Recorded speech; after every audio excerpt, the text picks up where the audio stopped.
welcome everyone. My name is Dr. Asa, and I would like to do a short introduction for Anatam, because some of you might not know much about her. So Anatam lives in Chennai, India, and she serves as a counseling psychologist who's trained in multiple modalities of counseling. She's worked as an assistant professor of psychology for 2 years, and she has trained counseling interns to offer therapy and psychological help. She has been offering therapeutic help online for the last 4 years, and she's currently undergoing training in psychotherapy in a therapy approach called transactional analysis. So I have not yet had the pleasure of meeting Anatam in 3D, but I have met her many times online. And one of the many things that I appreciate about her is her willingness to be moved by wonder. If you ever watch Anatam's face when she hears something, she just like lights up and her eyes the size of Lord Jagannath, and her smile becomes so huge, and she's just really willing to be moved by that.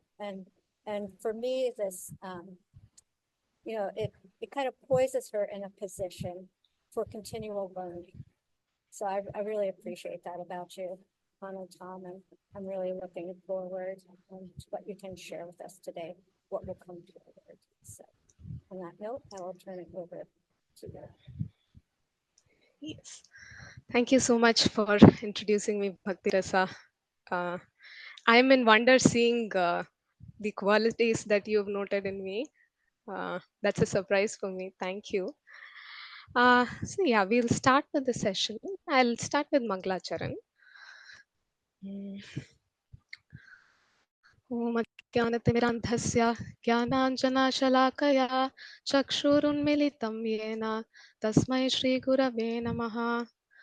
नमो ॐ विष्णुपादाय कृष्णपृष्ठाय भूतले श्रीमते भक्तिवेदान्त स्वामिनिति नामिने नमस्ते सारस्वते देवे गौरवाणी प्रचारिणे निर्विशेषा शून्यवादी पाश्चात्यदेशतारिणे जय श्री कृष्ण चैतन्य प्रभु नित्यानंद श्री अद्वैत गदाधार श्रीवासदि गौर भक्त वृंदा हरे Krishna Krishna Krishna Hare Hare Hare Rama Ram Ram Hare Hare. Yes, so I'll start with sharing my screen.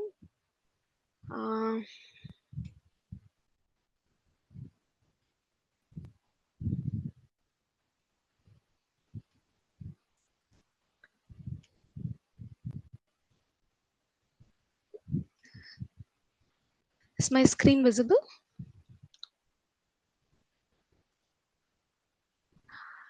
Actually, since I have my screen in front of me, if someone can unmute and let me know. Yes. Is it visible? Yes. Yes. Thank you. Yeah. Okay. So Hare Krishna. So the topic that we are dealing with today is a very important and of course a sensitive topic, which is shame. So before we begin, I would like to put a disclaimer that because the topic itself is sensitive, there might be certain sensitive themes that I might touch on. Sometimes, to give examples, I might share some cases from my own clients. Of course, maintaining anonymity. I would not reveal all details. And some of those themes may touch on abuse or suicidal ideations. So, in case if any of these themes are triggering for you, I would invite you to use your discretion in proceeding with caution. Yes, on that note, I'll start with a reflection question. So, what is shame according to you? What does shame mean to you? Take a moment, reflect on that. What does shame mean to you? So I would like you to sit with what your understanding of shame is, and as we unpack shame in this session, see how you are able to relate with shame in that context. See if you are able to compare it and connect with that. Uh, yes. So, what is shame? So, shame is a social emotion. So, it is not something we experience when we are in the comforts of our room, or when we are listening to something, or when we are doing something personally. That is usually not when we experience shame. Shame is experienced when we are amidst people, when we are confronted by them, when we have to face them. So it's in a social setting where a person experiences shame. And when do they experience shame? When there is an actual loss of dignity, or when there is a perceived loss of dignity. If, for example, somebody is openly judging you in front of you, so what's happening is they are disrespecting you. So there's a loss of dignity there. Sometimes someone might be giving me a feedback, a constructive feedback, which could be critical. But then if I am someone who's shame sensitive, then I might perceive that as being embarrassing, humiliating. And at that point, that could be a perceived loss of dignity. So, the term shame is synonymous with words like embarrassment, humiliation, disregard, disrespect, awkwardness, feeling insulted. So, these are all synonymous with shame. And shame can pertain. So, what is happening in shame is there is a devaluation of self. So, I'm losing my worth or value uh, in evaluating myself. So it's a self evaluative emotion where I evaluate myself to be unworthy or not valuable. Yeah. So shame can pertain to many domains. So sometimes shame can be surrounding body, physical appearance. Shame can be surrounding a behavior. So, for example, wondering why did I do this? I should not have said that in front of such and such person. So that I'm feeling embarrassed about it. So, uh, it can be a shameful behavior, like failing in competition, saying something which I feel could be stupid, or doing something wrong. Uh, Now, shame has two sister feelings. So, shame and its corollary. So, when we are experiencing shame, I'm not experiencing shame in isolation. It is accompanied with two of its best friends. So, they are guilt and regret.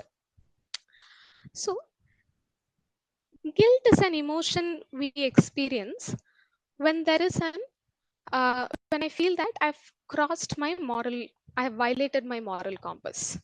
So, perception of transgressed rules of morality. That is when guilt is experienced. Sorry, I said it is shame, right? Yeah, guilt is experienced when I feel that I have violated my moral compass. It's a sense of my conscience feeling pricked.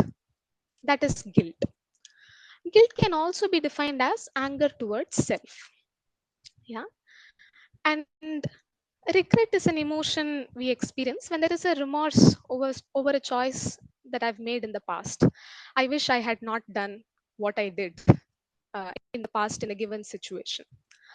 For example, taking let's say somebody is doing a presentation in front of a huge audience. They are standing on the stage and doing a presentation, and after the presentation they are receiving feedback, both positive and negative. Now, if the person is perceiving the negative feedback in, let's say, a shame provoking manner, they are shame sensitive. What happens is not only are they feeling embarrassed and awkward there, they may also be feeling guilty about making the mistake that was pointed out. They may also be feeling guilty about how can I stand here when I was not prepared. I should have been prepared for whatever questions were to come. I should have foreseen, you know, whatever feedback I might have received, negative feedback I might have received. I should have foreseen that and incorporated that. So there is guilt, and then there could be regrets in terms of maybe I should not have uh, chosen to present. So that makes shame, the experience of shame, even more painful because there is guilt and regrets along with it.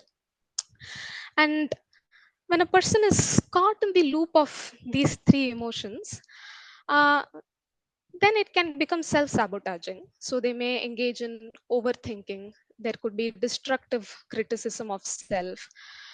They may withdraw from their surroundings because being amongst people can feel too painful.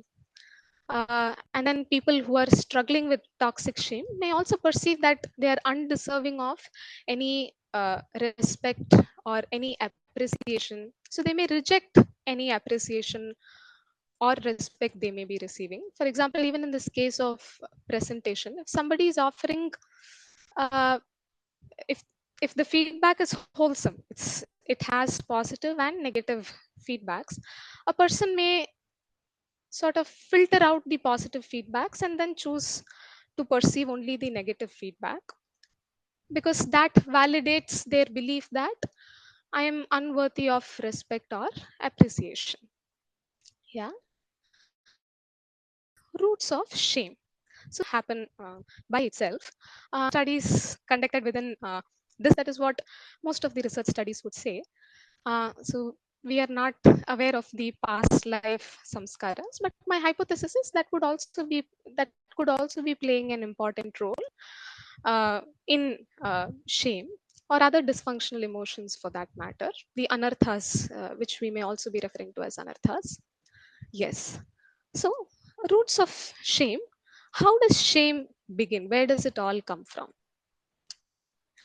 So when the child is being vulnerable, when an infant or a toddler is being their authentic self, is expressing a particular need, uh, and at that point the parent is rejecting the child. So what happens is the rejection feels too humiliating for the child. It's too painful for the child to handle. So at that point the child realizes that they are not accepted for who they are. So rejection of authentic self by primary caregivers, not just parents, anybody who's taking care of the child. The next root cause could be abuse of any forms. So, if a person has undergone physical, verbal, psychological, sexual abuse, or neglect, any of these forms of abuse are quite dehumanizing. You're not seeing the person as a person.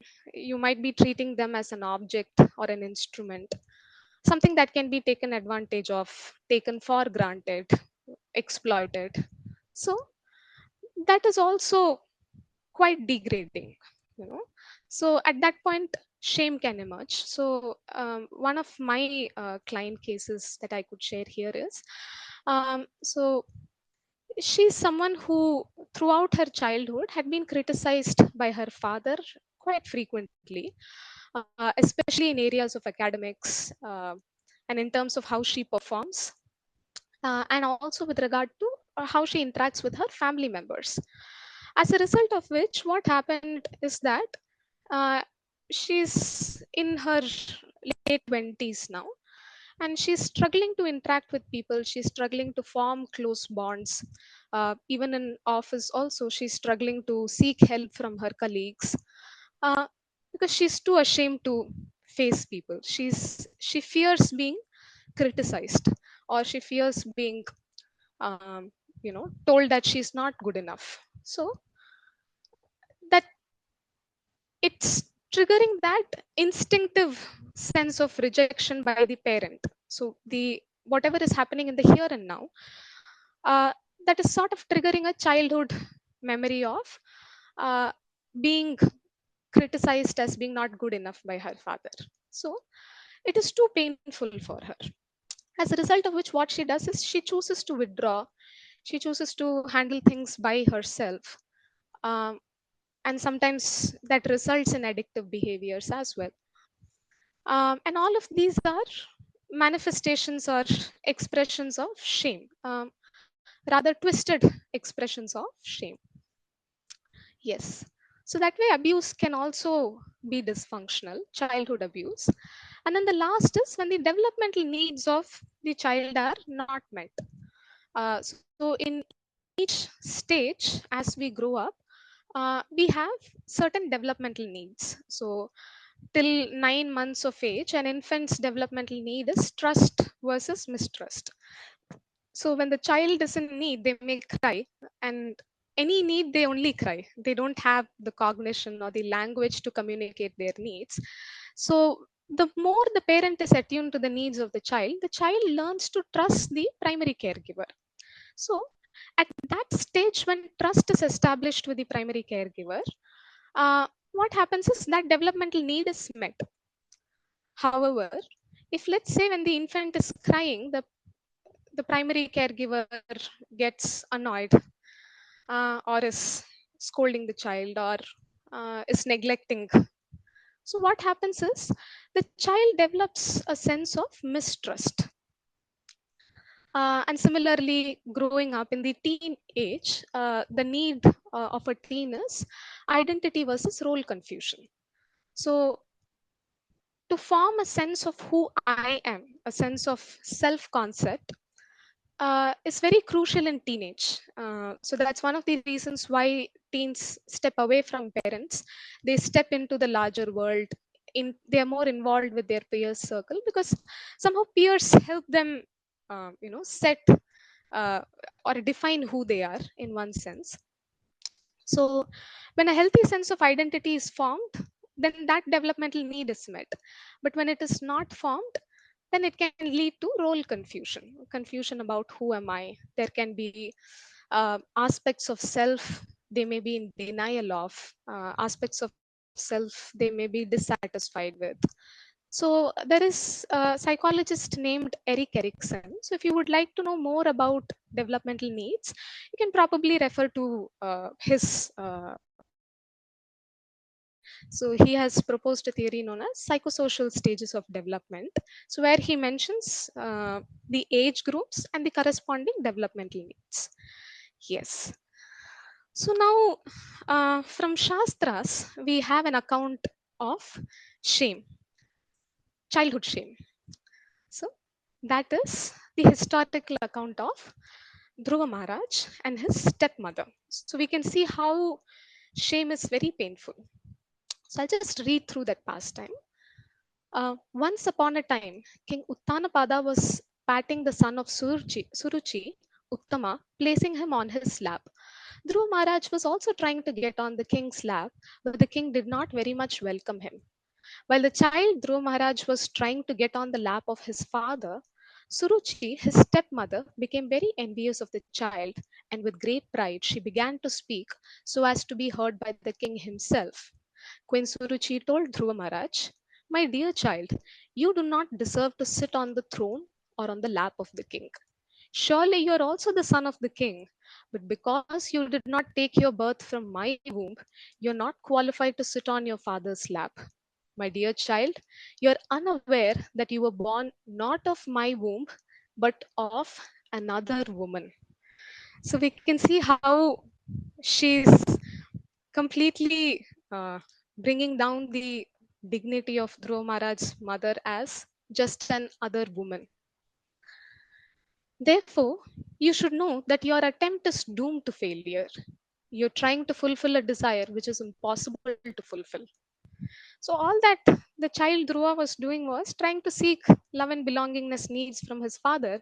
But we can see how the father was also neglectful, and how his stepmother very painfully, abused and rejected the child. Now, what impact did it have on Dhruva Maharaj? So, the impact is when Dhruva Maharaj, when he saw that his father was silent and did not protest, he immediately left the palace and went to his mother. When Dhruva Maharaj reached his mother, his lips were trembling in anger and he was crying very grievously.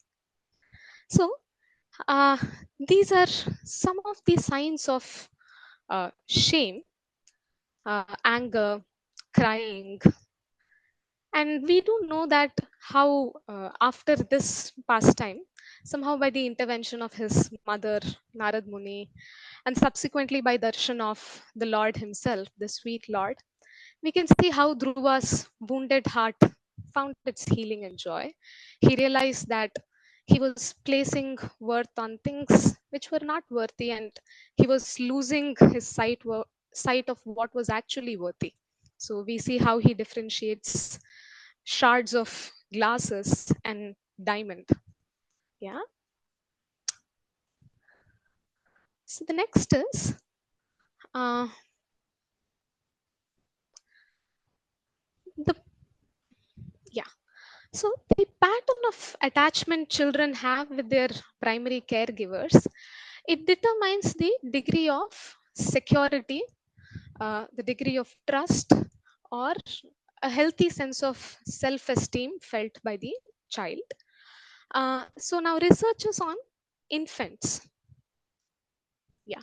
So researchers on infants indicate that shame actually also has biological antecedents.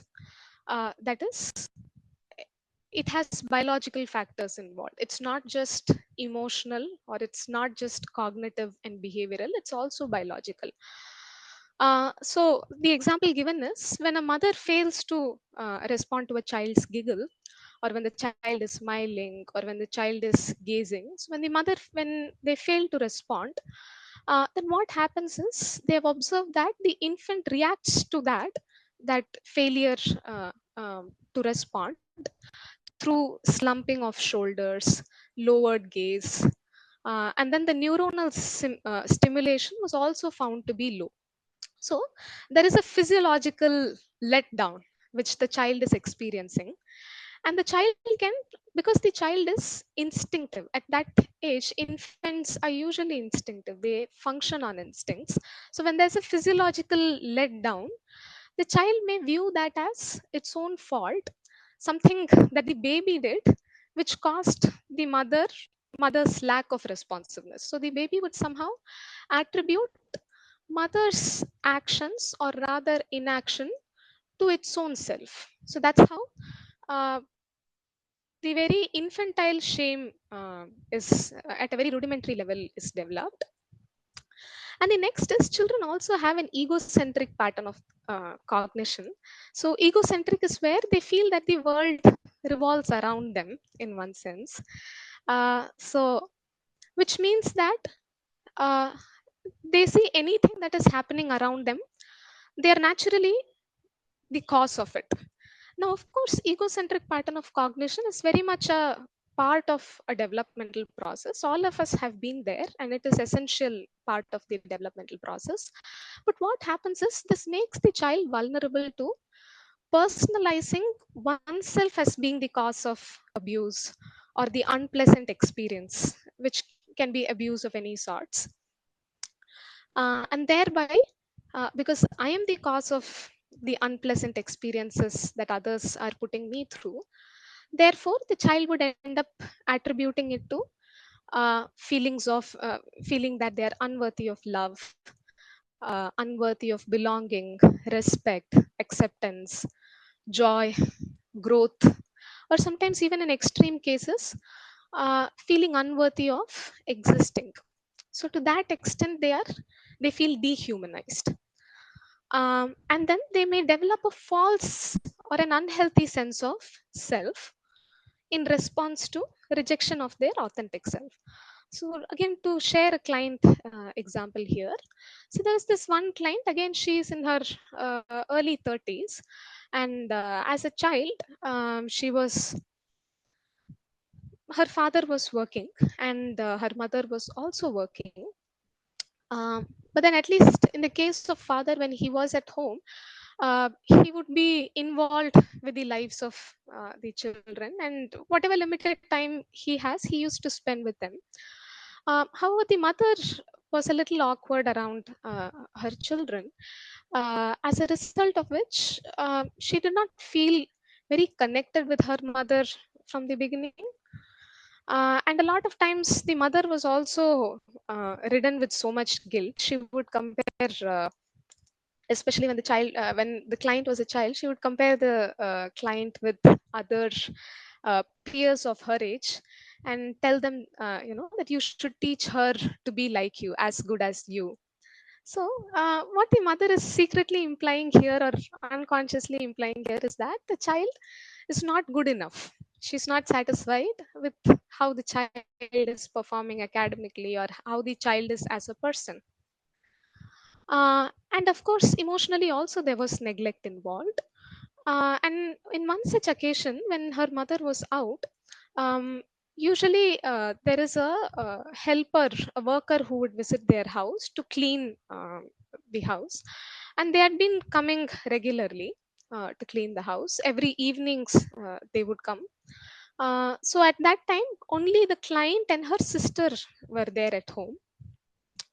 Uh, and in one such occasion, this helper happens to be a man, a young adult. And turns out that he slowly started grooming them. And then there were instances of sexual molestation. And the client, in order to protect her younger sister, she had to place her in another room, give her some other engagement so that she is protected. So it's like she's sacrificing her well-being to protect her own sister.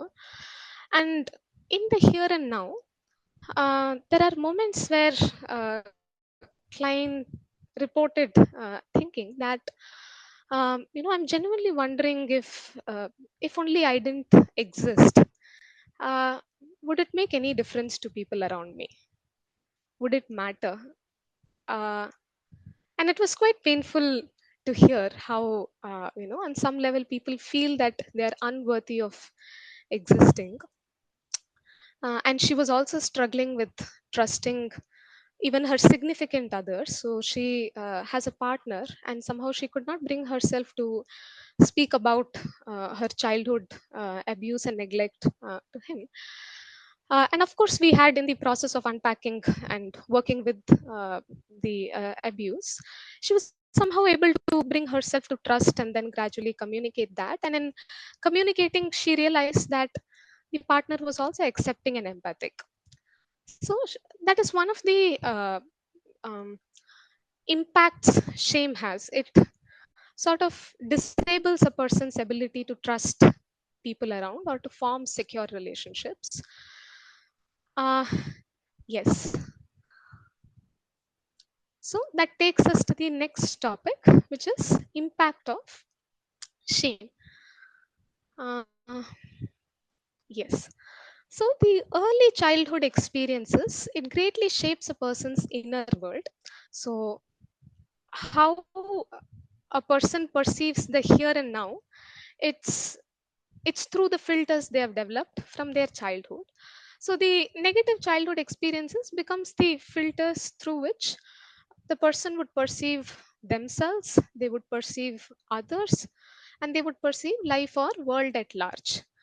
Now, these filters can also be referred to as core beliefs, and these core beliefs become unconscious. That is, at some point, they're not even aware that these core beliefs are activating these dysfunctional forms of thinking, feeling, and behaving or relating with the world. Uh, Thus, these core beliefs, it distorts some of the natural traits which a child has, and these traits are wonderful in its own ways. And there is an author named John Bradshaw, and he uses the term wonderful to describe the natural traits of a child, which naturally occurs in a child, but somehow in course of time with unpleasant experiences, those traits are either inhibited, disabled, disconnected, or they get distorted.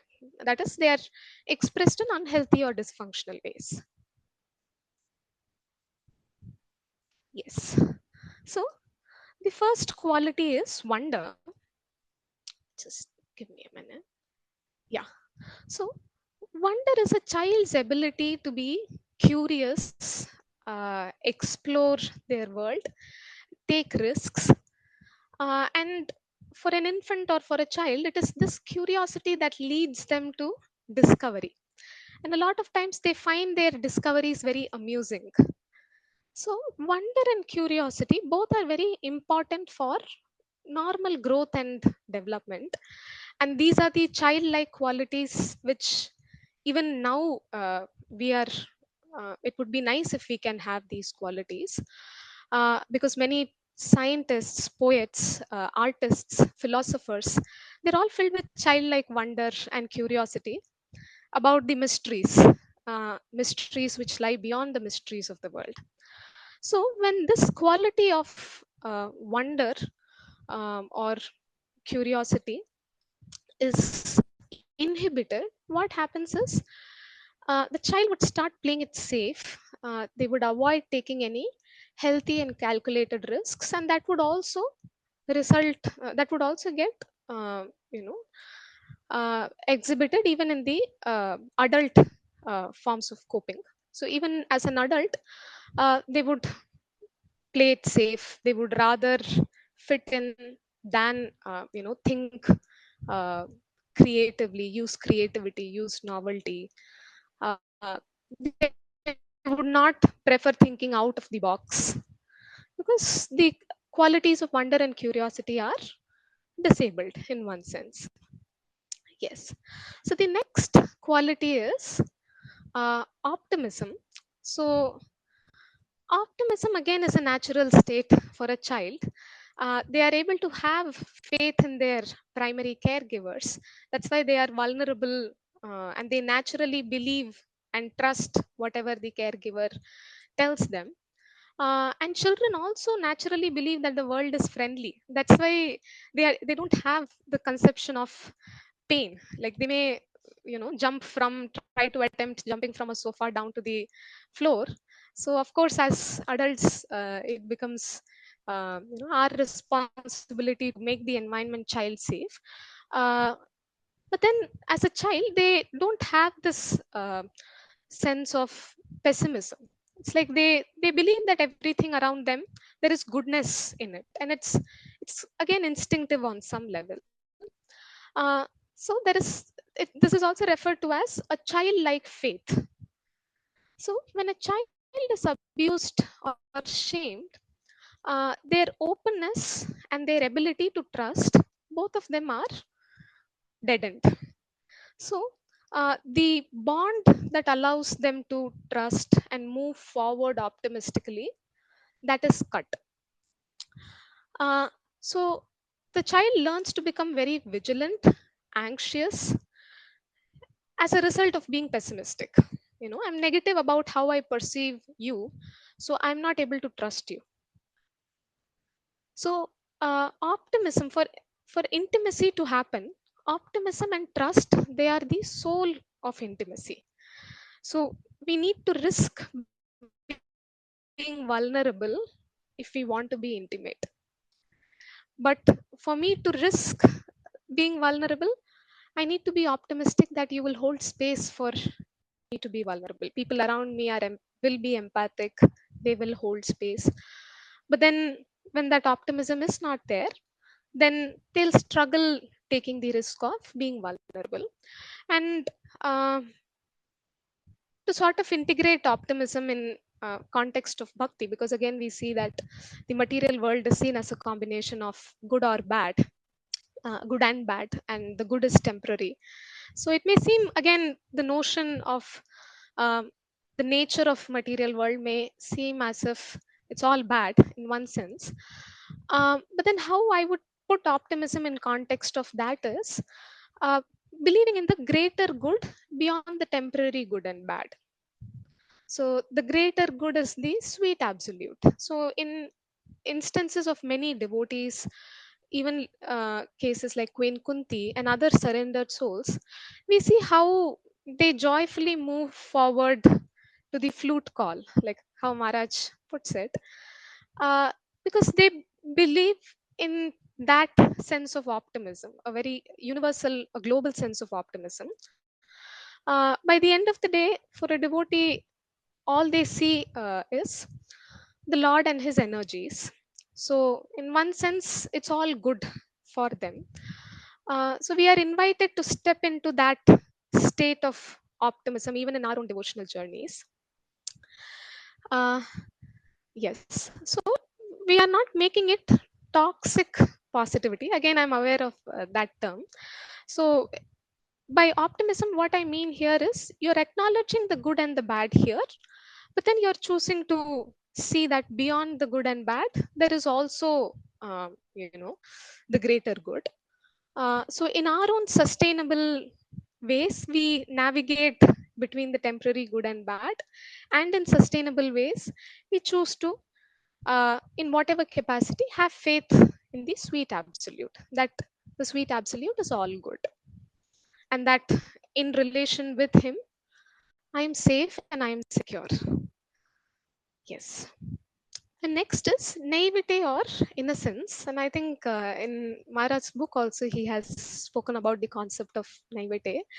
And this is a naturally occurring trait for a child, because the child is in a vulnerable state of being influenced, a vulnerable state of being teachable. So when this vulnerability is not exploited, uh, then growing up, a person is able to learn to create new and empowering experiences, and even experiences which can be painful, a person is able to learn lessons from that and continue moving forward. So um, the painful experiences does not hold back that person, or it does not disable them from individuating. uh, yes. So Nietzsche, he puts, I'll probably read the statement that he puts. He states, the child is innocence and forgetting, a new beginning, a sport, a self propelling wheel, a sacred yes. So that sort of um, sums up the innocence or the naivete of a child. And we are also invited to, have a healthy sense of innocence and naivete, allow ourselves to be influenced and transformed uh, by what is to come in our devotional journeys. And then the next is dependence.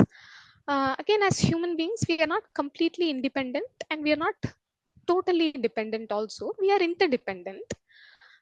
So dependence refers to a sense of connection, establishing a relationship, relying on uh, another person. And it is very essential for growth and having a lot of our relational needs met. So, love and belongingness, safety, security, self esteem, all of these are a part of relational needs.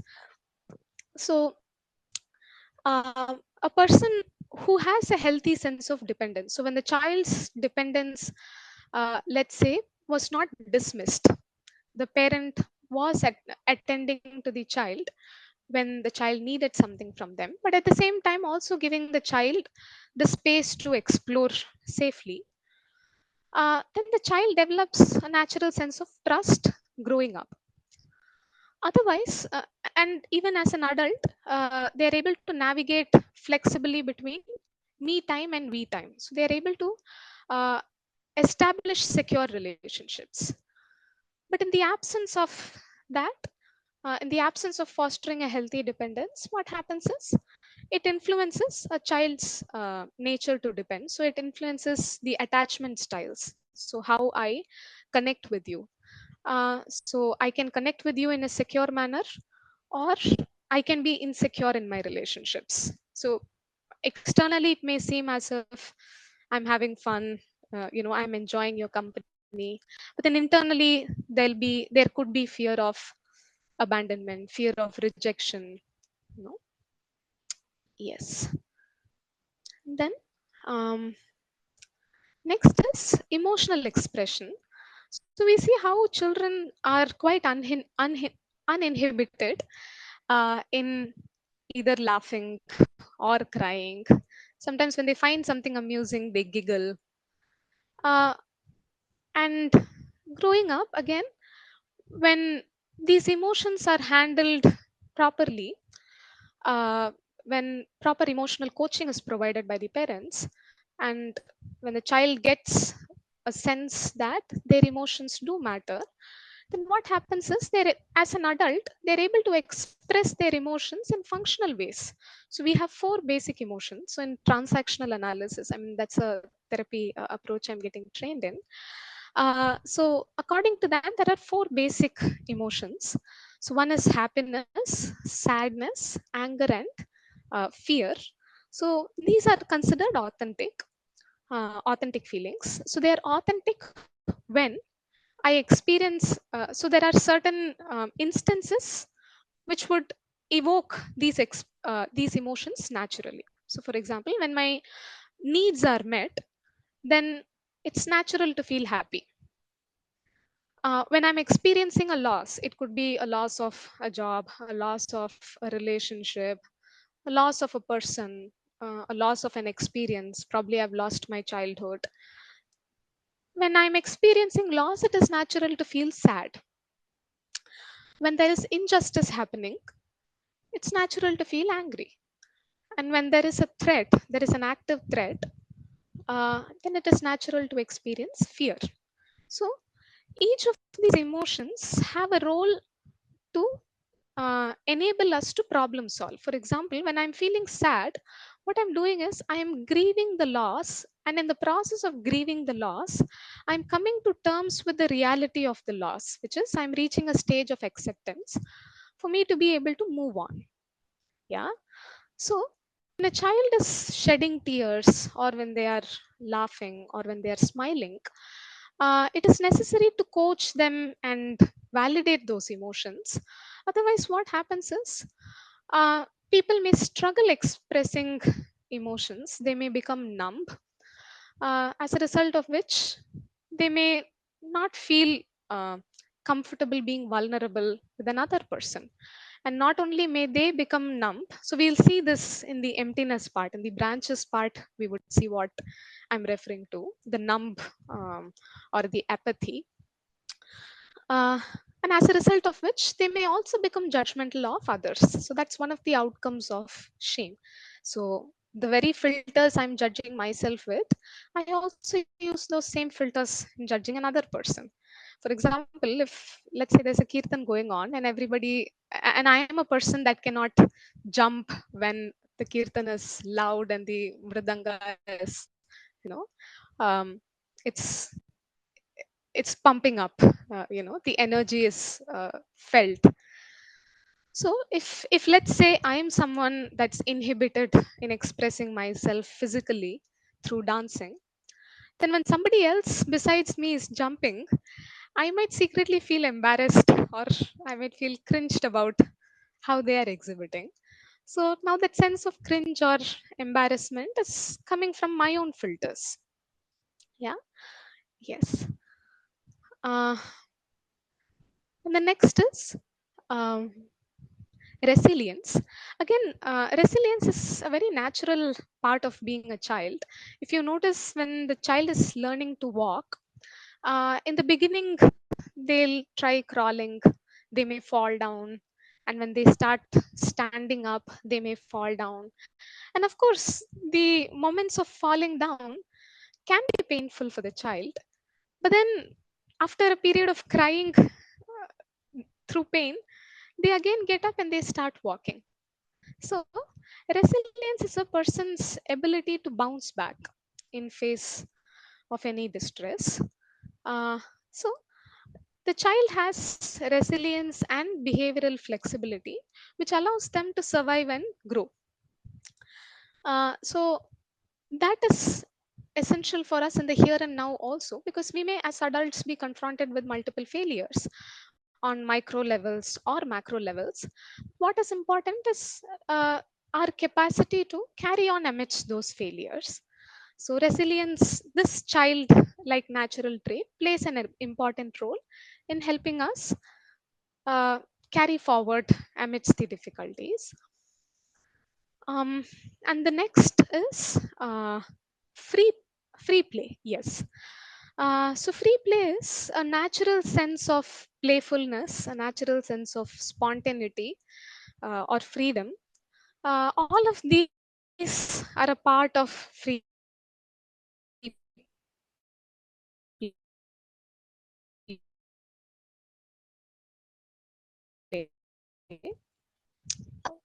or you know uh, this requires leaps of imagination or thinking out of box, thinking differently, being unconventional, uh, not the usual pattern. Sometimes when there is an invitation to step out of my comfort zone, to think or process something differently, unconventionally, uh, that can be a part of playfulness. It requires creativity, and sometimes it's through such creative thinking you may discover um, many transformative uh, you know uh, things which are transformative, deeply transformative for me. And playfulness also comes in the context of making the process of living exciting and adventurous. So I remember once I was traveling, there was someone I was supposed to meet in the airport, and I somehow could not meet them. I missed the flight, and I missed meeting that person. They had already uh, left the airport. And I was grieving that in therapy session with my supervisor. And he just asked me, okay, so how did you reach the airport? So I was just saying that, I traveled by metro. And he was like, how was the experience of traveling in metro? And I told him it was fun. There is air conditioner, the metro is moving very fast. And then he was asking me that I can see that the outcome of your choice was not in your control, but then the process was in your control. So is it okay for you to enjoy, experience joy in the process? Make your learning fun, you know. So that playfulness is also necessary there. So uh, the next quality is uniqueness. Again, every child, they have a innate sense of I amness. So it's quite innate. There is a sense of wholeness they have even as they are born, and this healthy sense of wholeness needs to be mirrored by the primary caregivers also. So uh, the primary caregivers need to mirror to the child that the child matters to them. So mattering means that the child's specialness is reflected in the eyes of the caregiver. So mattering also refers to how much time the caregiver spends with the child, because children have this intuitive understanding that uh, people give time to what they love. So if I am lovable, then my caregivers would spend time. And if not, then probably I'm not lovable. Yeah. And then the last is love. So the need to love, the need to be loved unconditionally, and the need to love, both are innate needs we as human beings have. Um, so Montag is an artist who writes that of all purely human needs, the need to love is the most basic. It is a humanizing need. Beyond all others, it makes us human. So when I am loved unconditionally, it taps and it releases my own potential to love others. So when the child is shamed, when they are guilt tripped, again, it may give them the impression that the love that they receive from caregivers is conditional. That is, they have to meet certain conditions in order to earn the love. As a result of which, that again inhibits their own capacity to seek love unconditionally and to provide love unconditionally. So I can only give what I have. So if what I've gotten as a child is conditional love, then that's the kind of love I would also be able to give. So yes, these are some of the impacts of shame. So now if you look at these traits, you'll notice that all of these qualities, when we apply it with awareness, they actually play an important role in individuating and maximizing our own human potentials in bhakti. They help us lovingly and joyfully become cognizant of the Lord's omnipresence in context of eternity. That is Sat, Chit, and Ananda. It helps us tap into all three potentials uh, when we process or heal through shame. And lack or distortion of the above qualities, it can make us misattuned with reality. I'm not in the here and now. It distorts my ability to be present in the present and connect with others with awareness. So, hence, healing shame is one of the most important milestones in our own devotional journeys. Since healing this heals many other emotional baggages that we carry. Uh, yes. Now, this is a reflection question. You can probably take a screenshot if you want. Uh, so, how would these qualities listed above affect you in your personal bhakti projects? So, you can take a moment and reflect on whatever qualities we have processed now. See how you can integrate them in your own bhakti project. You can just take a moment to think about it, and then we'll proceed to the last section. Anutam, can you go back one Yes. slide? Thank you, Prabhu. Oops. Yeah. So we can probably go to the last section, which is the outcomes of toxic shame. Again, you can sit with those reflection questions anytime. Uh, yeah. So we still have some part to cover. So probably I'll cover. And after this, also, there are a couple of reflection questions. Yes. So next topic is outcomes of toxic shame. Now, shame is a very powerful emotion. It's so powerful that it may make one want to voluntarily take one's own life. And even Krishna hints at this in Bhagavad Gita. So, from verses 2.34 to 36. So, I'll read the translation of that verse. So, people will always speak of your infamy, and for a respectable person, dishonor is worse than death. The great generals who have highly esteemed your name and fame will think that you have left the battlefield out of fear only, and thus they'll consider you insignificant. Your enemies will describe you in many unkind words and scorn your ability.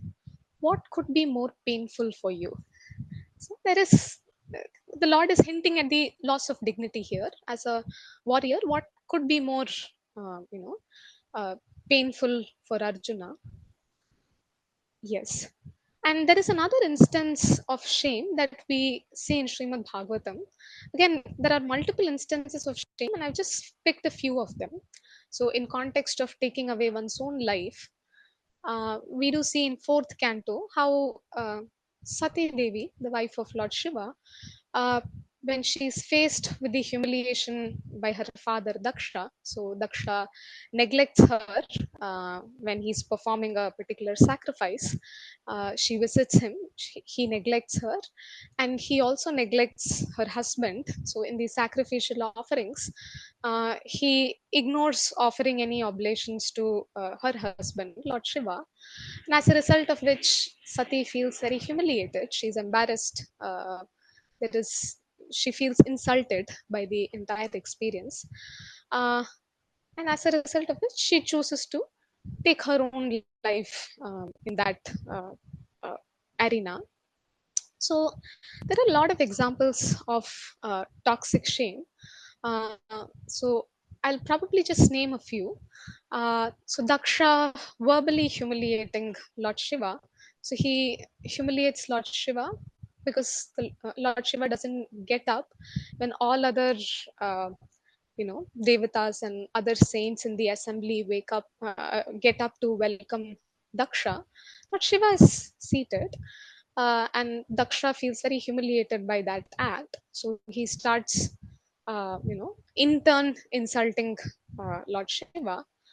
And again, there is an example of Karna becoming codependent on Duryodhana because he sees Duryodhana as the only ray of hope who has been saving him from being humiliated in multiple instances. But we see how Duryodhana was quite clever in tactic. He was exploiting Karna's skills so that he could be a useful instrument against Pandavas. So we see the patterns of codependence on Duryodhana. Then we also see Durvasa Muni cursing Ambarish because he feels personally humiliated by the act of Ambarish Maharaj breaking his fast with just water. In one sense, breaking fast with water is, especially when you have not, when you've fasted Nirjal, it's sort of both. It's also considered breaking fast, but it is not exactly breaking fast as well. So Amrish Maharaj did it out of respect and consideration for Durvasa Muni, but then because he was feeling so deeply humiliated by that, that shame sort of blocked his vision of seeing things for what they are. He could not appreciate Amrish Maharaj's sentiments behind the act of breaking the fast with water. So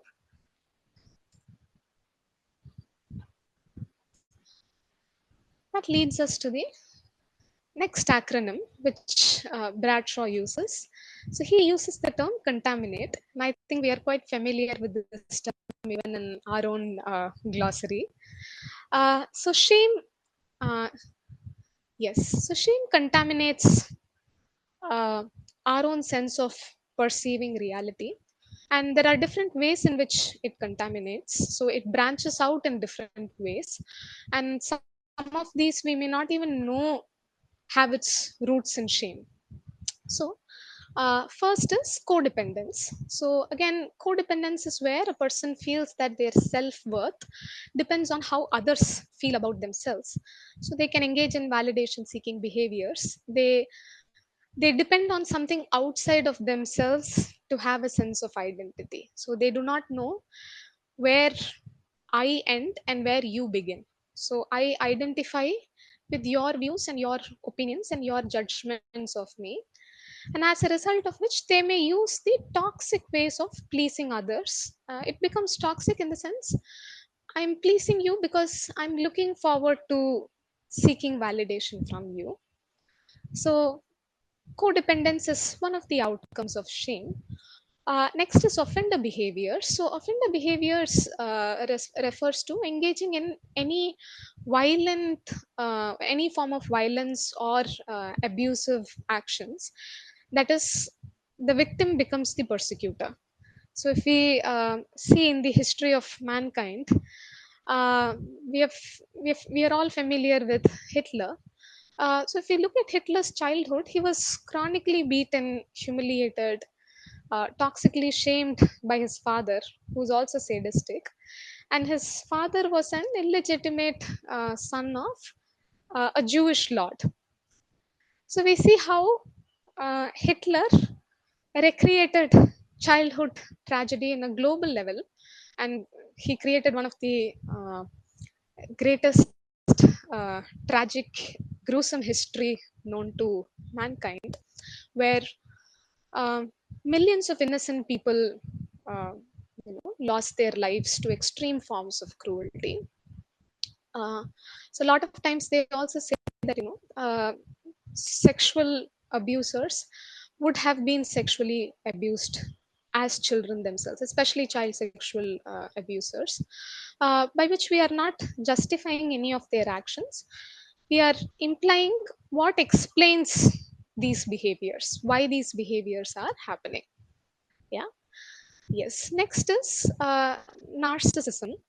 So narcissistic traits can also be developed when there is a distorted sense of mirroring. That is, when the parents of the children are judgmental and they mirror the child, probably overly mirroring the child when they achieve something or when they do something, accomplish something, then at that point, what happens is the child may develop an unhealthy sense of entitlement, and they may engage in manipulative ways of seeking and validating their own self worth.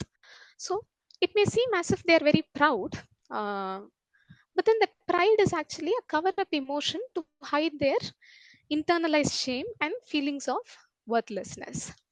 Now, so this pride is more or less a false sense of grandiosity, because deep within, even if that person is an adult, deep within that facade of grandiosity, there is a child who's terrified, who's afraid of, ceasing to exist if they are not special or unique.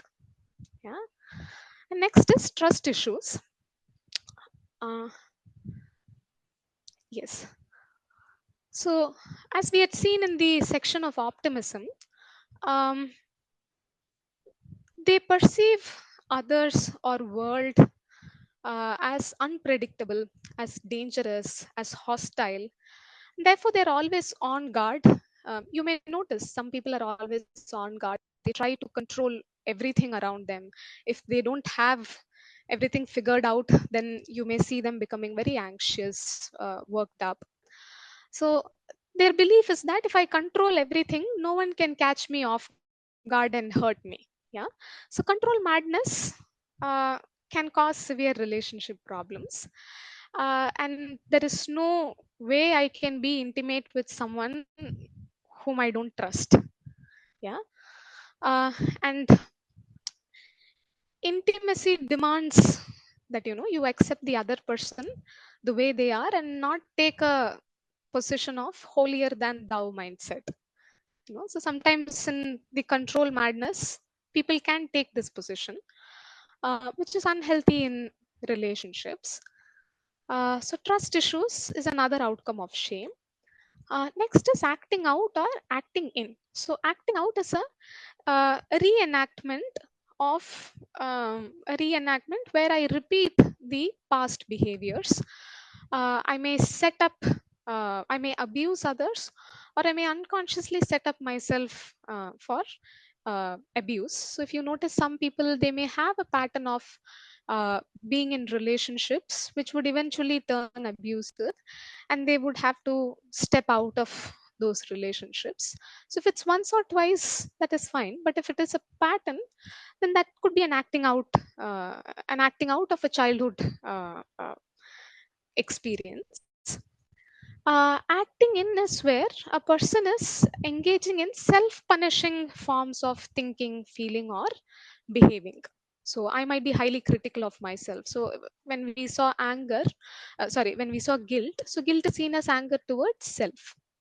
So when guilt is in unmanageable levels, then it can be self-punishing. So I may say that, okay, because I've not done something well or I've underperformed, uh, I'm going to starve, or I'm going to stay awake the whole night. And that's my way of punishing myself for not doing something right. So that is acting in. And next is magical beliefs. So magical beliefs is where a person thinks that certain words, gestures, behaviors can change reality. That is, if I meet the right man or right woman, that would solve all my problems. Or if I have money, I will be okay. Or if I try hard, the world will reward me. Uh, Waiting will bring wonderful results. So, as a child, I may think that, if I say certain words or certain gestures, it will automatically bring about a change in reality, which is magic. But even as adults, we may engage in such magical beliefs where I feel that something outside of myself will automatically change something within me. Yeah.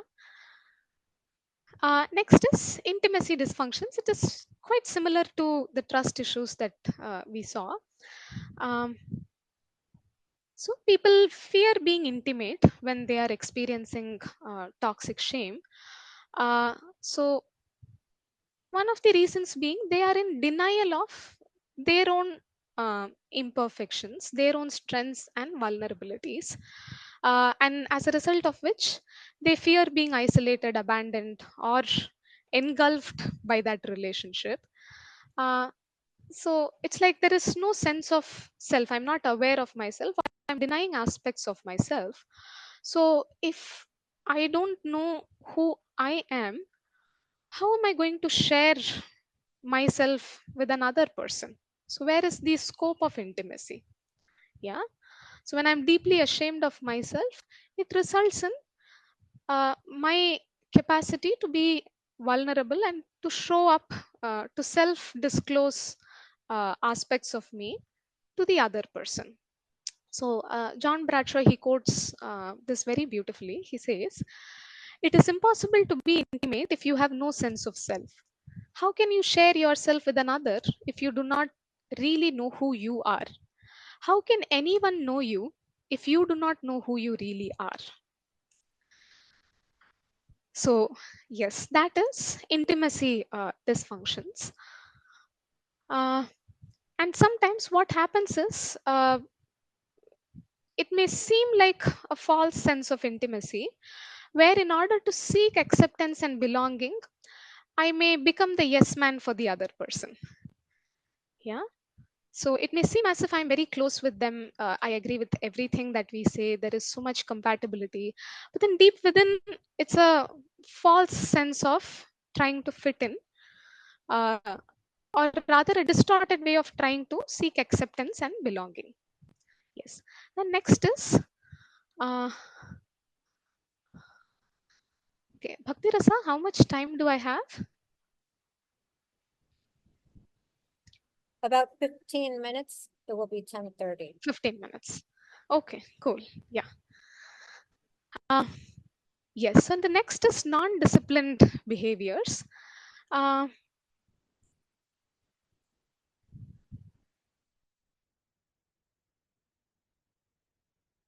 yes. So non-disciplined behaviors, it has both extreme in it. So one person is either overly disciplined, or the other person is being under or undisciplined. So a person who's being undisciplined, they can procrastinate, they can delay gratification when needed. So I remember when I had an exam, I was sitting and watching another series back when I was in college. I was binge watching one series, but then the next day I was having an exam.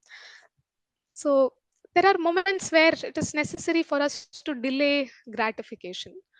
But people who are struggling with shame struggle to set boundaries with themselves as well. So they struggle to set boundaries with others also and with themselves also.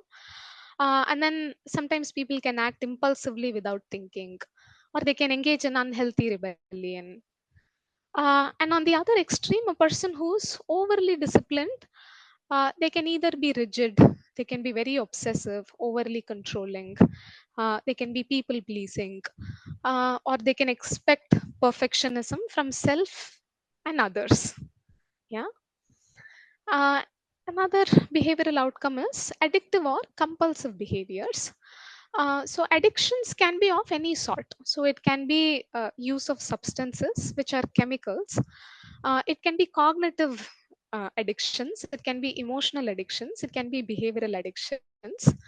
Now, one of the reasons why addictions occur is it helps in bringing about mood alteration. So when I'm experiencing shame, it helps unconsciously, consciously or unconsciously, mitigate the experience of the pain of shame. So sometimes people can use addictions as a form of coping mechanism to deal with shame. Next is thought distortions. So shame can lead to different cognitive distortions, or rather twisted ways of processing reality. So all or nothing thinking is one form of thought distortion. Personalizing, uh, somebody else's behavior. Like for example, a person did not smile at me when I greeted them, so probably they are upset with me. So that's a form of personalizing. I'm attributing the cause of their actions to myself. Next could be catastrophizing, emotional reasoning. There are a list of cognitive distortions. If you're interested to know more about it, you can probably Google it with the heading cognitive distortions. So shame can lead to cognitive distortions. Yeah. It alters my way to perceive reality as it is, being present in the present. And the last thing is emptiness, which we had processed in the beginning in the impact section of it. So, emptiness refers to a sense of apathy or sometimes even depression arising from the abandonment of authentic self. So, when my authentic self itself is rejected, then I may feel empty inside. I may feel like nothing. I may be so disconnected with myself and with people around. So that's the experience of numbness. Yeah. So they may feel that their life is so dull, it's meaningless, and they may not be able to understand why other people are so excited about life. Yeah. So this emptiness leads to loneliness even when they are surrounded and appreciated by people, because we are never really who we are. We are never truly present because I'm not allowing myself to be me. I am not being in the present. Yeah. So that accounts or that could lead to emptiness. Uh, Now, the last part. Now, the question may arise, is shame only unhealthy? Is there no healthy sense of shame? No. Shame and guilt is not completely dysfunctional. Uh, so, knowledge of shame and guilt, it helps us be mindful and considerate of people. It helps us be considerate of people, situation, time in our social interactions. It helps us, deal with the situation or interact with people in a situation appropriate manner, where we respect boundaries of others, where we take accountability for our own personal actions. Thus, it guides us towards self correction, making amends, growing. Yeah. I remember again in this instance when I was undergoing training, when I was a counseling intern. I remember one of my peers was making a presentation, and my supervisor was sitting along with us, and we were all watching. And at that point, um, that person who was taking the presentation said something that reminded me of something funny in the past. So I started giggling, but since I was sitting in a place where I wouldn't be so visible to the person who's presenting, I thought that I can let myself giggle. But then turns out that my supervisor observed me, and then non-verbally he gestured to me saying not to do that because that's disrespectful of the person who's standing there taking the efforts to speak in front of an entire audience. uh, so I was quite flustered when that happened. But that was necessary. That sense of shame or embarrassment was necessary for me to realize that I was being insensitive to the person who is speaking. Yeah. So there can be a healthy sense of shame. And when shame or guilt happens, there are also ways of dealing with it in healthy ways. Now, the two examples I could think of from the top of my head were the examples, cases of Vibhishana and Vidura.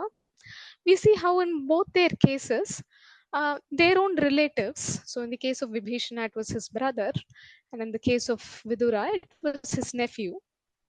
You see how they were insulted and humiliated in front of, they were publicly insulted and humiliated, and obviously there is complete loss of dignity that both of them had experienced. However, they did not let shame engulf them, rather engulf or blind or disable them. Rather, they dealt with it by setting necessary boundaries. They recognized that they saw the situation for what it is. So they realized that the space was toxic, that though they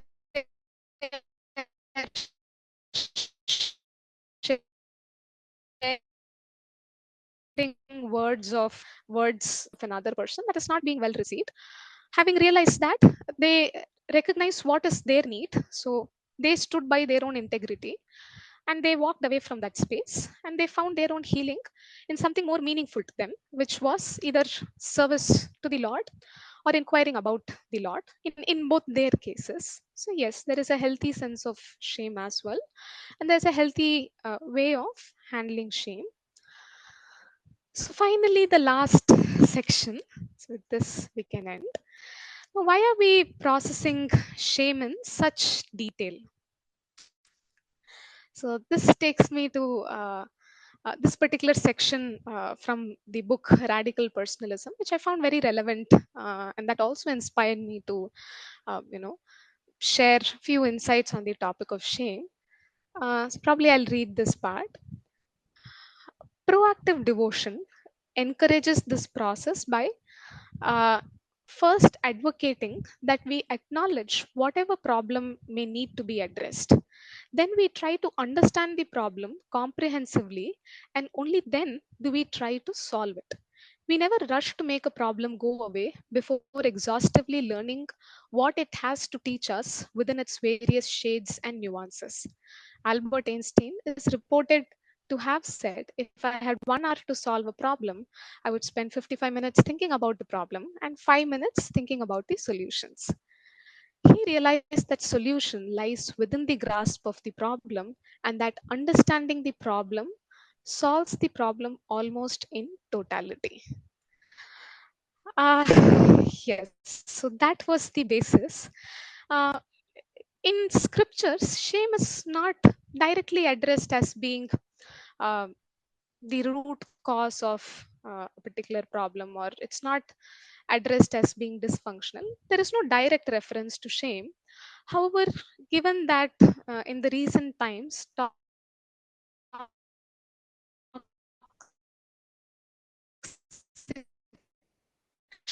shame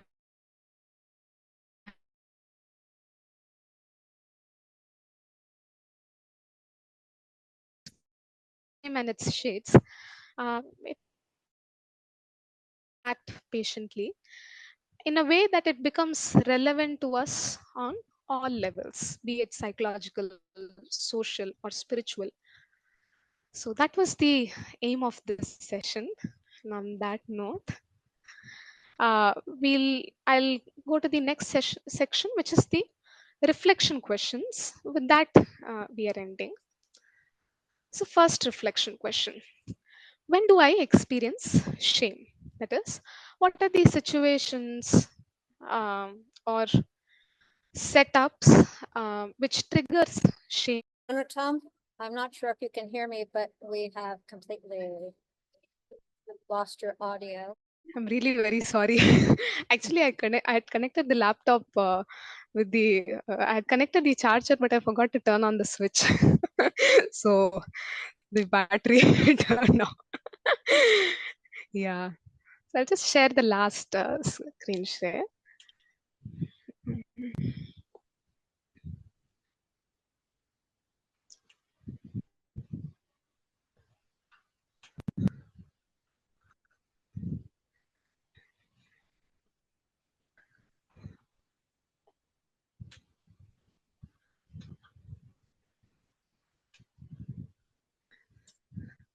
Yes.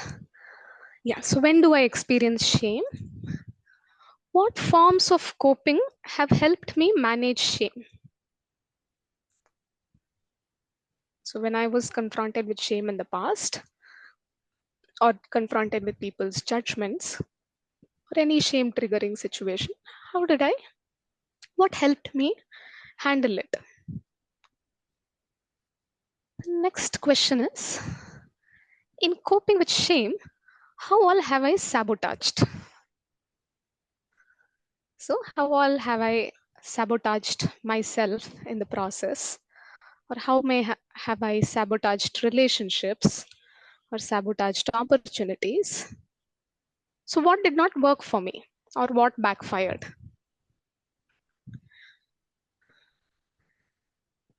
And then the last is, How might I handle these sabotages in sustainable and functional ways?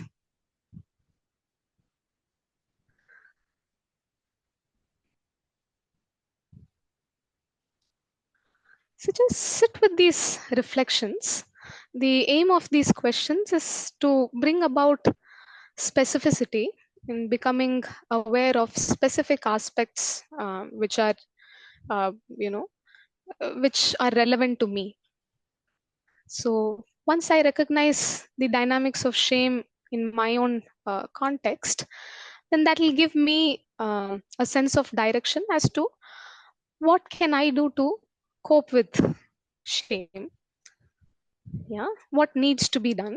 So only when I have a good understanding of the problem would my solution uh, be problem specific. Yeah. Yes.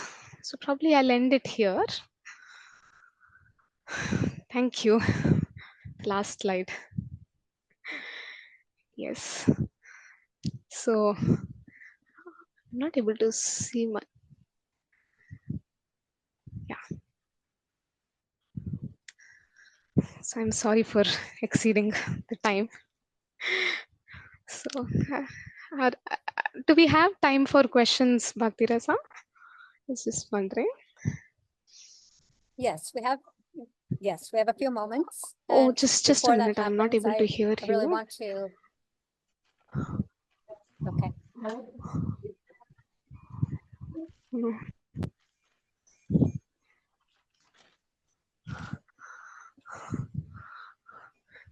Can you Can hear you me speak now? now?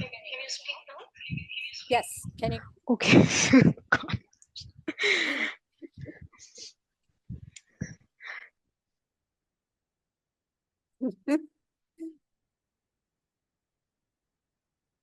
How about now?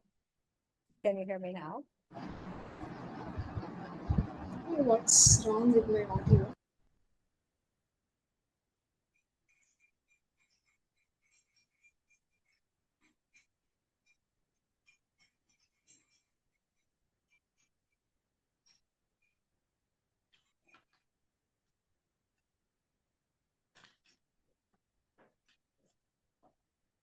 Hello, hello.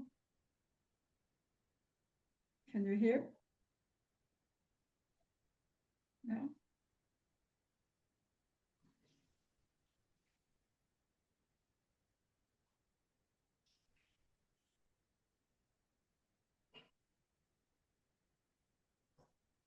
I cannot hear you on the phone.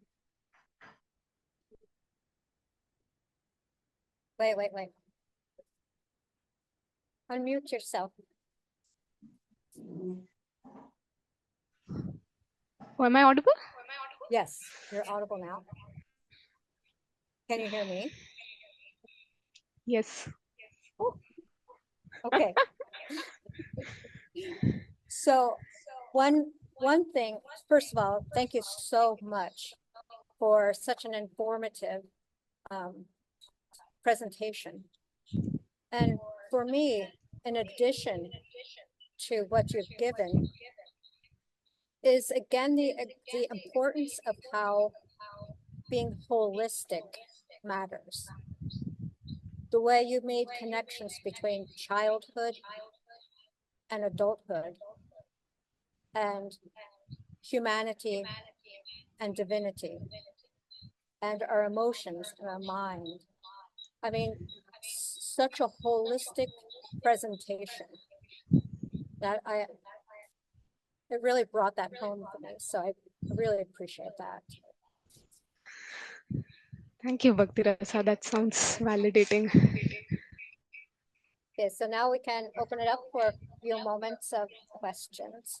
And I'm not sure if you can do anything about it, Anatam, but there Yeah. is an echo. Are you able to hear the echo now? I guess so. An echo chamber.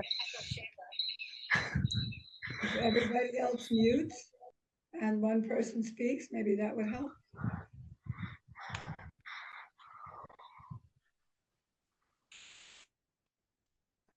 Oh my goodness, I would love to say something. Can you hear me? Yes. Okay, good. Well, that stopped it. I don't hear it. That's kind of annoying. And we probably had an example of coping with shame right there. Like how to successfully cope with things that happen that trigger us to feel vulnerable, less than. So I was thinking of, I use my breath a lot. We each need to have tools, right? Because those things they just come up. So how to not have to plummet into shame spiral when something goes wrong, when I make a mistake.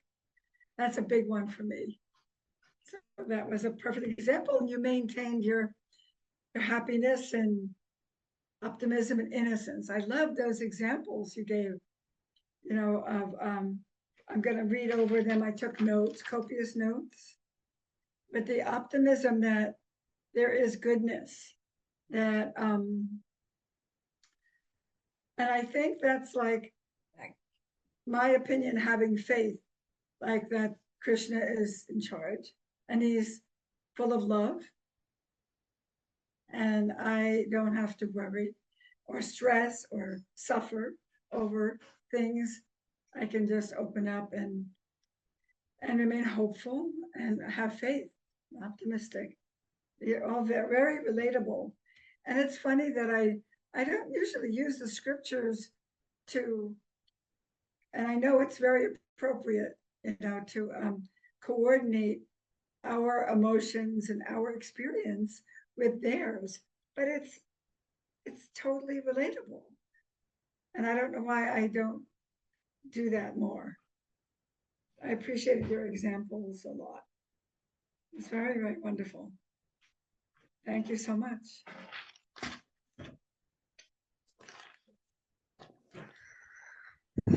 Thank you so much, Rasangi. Your words, your feedback means a lot.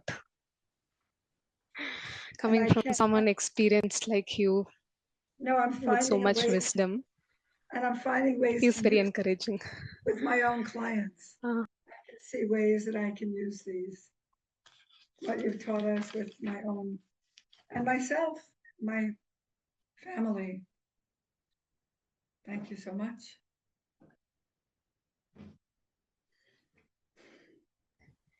Yeah, so if I'm understanding your question right, your question, Rasangi, is that how do we cope with shame when, those triggers set off, and how do we not succumb to it and not let ourselves get engulfed by it?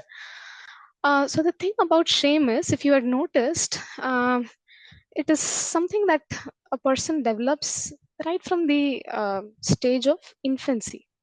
There is a potential for that. The samskaras pertaining to shame can be quite powerful. So there's no quick fix to shame. But then there can be certain things that you may do, uh, which is like a journey, it's like a process. It can take some time because shame has been formed over a period of time. So for it to heal, also, it will take its some time. So in the process of healing, what can help is specificity can help. So which is why those were one of the goals for providing the reflection questions, to become specific about my areas, my triggers of shame, uh, that is unique to me, so that once I have a tangible awareness about the problem, uh, I can identify areas that I can work on, so I'll be able to see tangible progress. Now, what is it that I can work on, or how I can sort of begin the process of healing through shame? One thing that comes to my mind is the concept of core beliefs. So, as children, I develop the concept about self, I develop concept about others, life or world at large, and all of these become unconscious. like I may not know that I'm living them in the here and now. I'm living the implications of those beliefs. So probably identifying those beliefs can be a starting point. So to identify, if you even refer online resources, you'll find multiple resources that will give you a list of core beliefs. So the core beliefs pertain to three areas. So it's about self, it's about others, and life or world at large. So there can be certain core beliefs in each of these areas that may trigger shame in me. So probably going through that list, identifying, for example, if I feel that I'm not good enough, or if as a child I've developed this belief that I am unlovable. Now all of these would, if I'm a part now in the here and now, if I am in a group interacting with people, I'll feel like the odd one out. I'll feel like everybody else is speaking with each other. They are all engaging in loving exchanges. And then there is me, you know. So I may feel that I don't belong here. Because I deep down believe that I'm unlovable.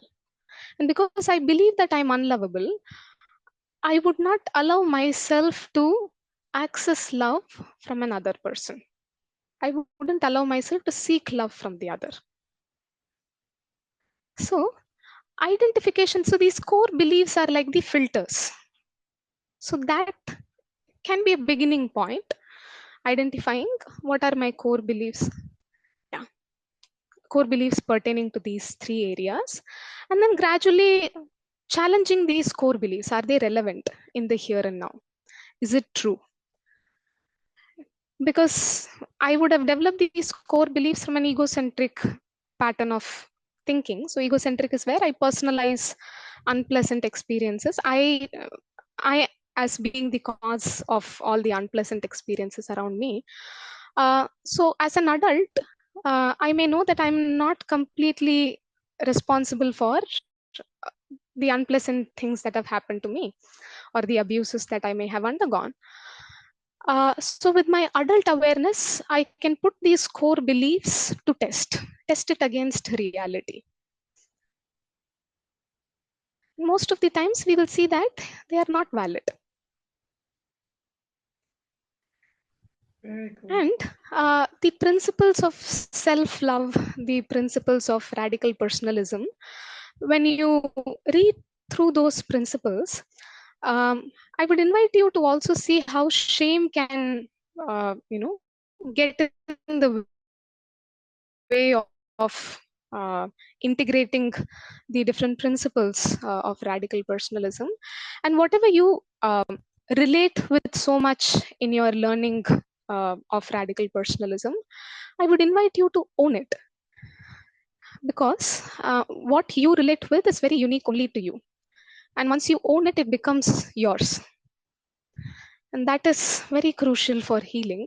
That is something even my supervisor would say, that, when you are learning in the therapy technique that you're getting trained in, uh, see what relates or what strikes with you personally, and then own that and become your own therapist, a version of yourself.